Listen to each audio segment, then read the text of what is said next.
வாழ்க்கையில முன்னேற ஆசைப்படுறது தப்பு இல்லைங்க. எதையாவது பண்ணி எப்படியாவது முன்னேறிடணும் அப்படின்னு நினைக்க கூடாது. அப்படி நினைச்சா ஏதாவது சிக்கல்ல மாட்டிக்கிடுவோம். கடவுள் உங்களை ஏத்த வேலையில உயர்த்த வருங்க. சில பேரு எப்படியாவது காசு பணத்தை சம்பாதிச்சிடணும், அப்பதான் வயசான காலத்துல நிம்மதியா உட்கார்ந்து சாப்பிடலாம்னு நினைப்பாங்க.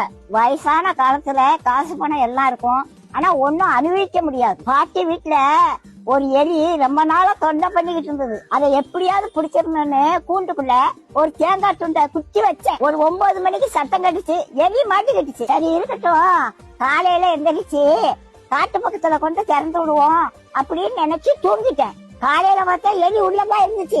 ஆனா அந்த தேங்காய் துண்டை அதை நக்கி கூட பாக்கலங்க. எப்படி வச்சனோ அது அப்படியே இருந்துச்சு. ராத்திரி முழுவதும் உள்ளதான் இருந்துச்சு. அந்த தேங்காய் துண்டை திங்கலாம்ல, அதுக்கு மரண பயம் வந்துட்டு அதனால தேங்காய் துண்டை திங்கிறதுக்கு மனசு வரல. அதுக்கு தேங்காய் துண்டை விட நம்ம உயிர் பிழைச்சா போதும்னு அது இருந்துச்சு.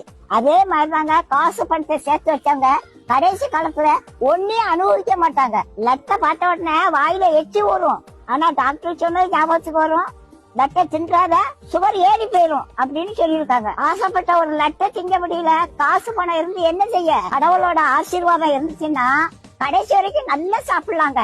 நாளைய தினத்தை குறிச்சு கவலைப்படாதீங்க. அந்தந்த நாளைக்கு அந்தந்த நாளோட பாடு போதுங்க. இன்னைக்கு சாப்பாடு கொடுத்த கடவுள் நாளைக்கு சாப்பாடு கொடுப்பாரு. நீதி நேர்மை உண்மை உத்தமமா மட்டும் வாழுங்க. கடவுள் ஒரு நாளும் உங்களுக்கு ஒரு குறையும் வைக்க மாட்டாங்க. நம்ம எப்படி சம்பாதிக்கோங்கிறத கடவுள் பாத்துக்கிட்டே இருக்காருங்க.